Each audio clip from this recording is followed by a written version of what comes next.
Alright, so share ko lang po yung ginawa ko dito sa body ng aking Vanquish VS410. So naglagay ako ng light bar sa taas.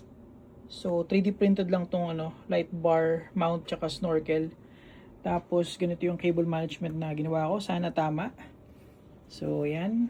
Tapos medyo masakit sa kalooban magbutas pero kailangan. Tapos itong mga butas naman to para sa roof rack. So kakabit ko mamaya. Natest ko rin pala yung ilaw na gumagana bago ko gawin to. Kasi mahirap na ikabit mo tapos sira pala, di ba? Nabili ko to from Amazon pero available din to sa Shopee, I believe.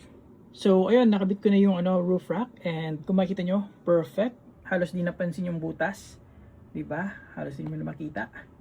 So, ayan. So, baka sa future, balutan ko tong wire para mawala yung red. Yan.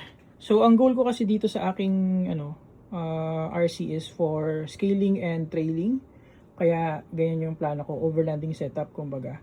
Tapos kung gusto ko mag rock roll, maghanap na lang ako ng ibang shell specifically for that. So yung tire ko, Trepador Proline Maxxis, good na rin siya for scaling and trailing tsaka sa rock rolling. Okay na yan. Alright. So ganito yung naging cable management ko pagdating sa loob. So naglagay ako ng velcro dun sa sa pillar, velcro sa cable para hindi makikita masyado, konti lang. Ayan, so kahit pa paano nakatago siya. And then velcro din dito kasama din sa headlight, velcro din dito para madali siyang tanggalin, hindi siya permanent kumbaga. So ito yung dalawang leads natin, and then i-connect natin siya dito sa ating light controller kasi dalawang pin lang yung mga light natin, wala silang signal. So bumili ako ng Dumbo RC na light controller na nakakonect dito sa ating receiver, yung pangatlo. Kung nakikita nyo. Basta yan, ito. Yan. So dalawa ang pwede dito. So connect ko muna. Okay, so ito yung sitwasyon ng ating cable sa loob. Enough lang yung slack niya. Tapos ito yung ating light controller. Nakakonect siya din sa third channel or channel 3. Tapos dalawa silang light dito.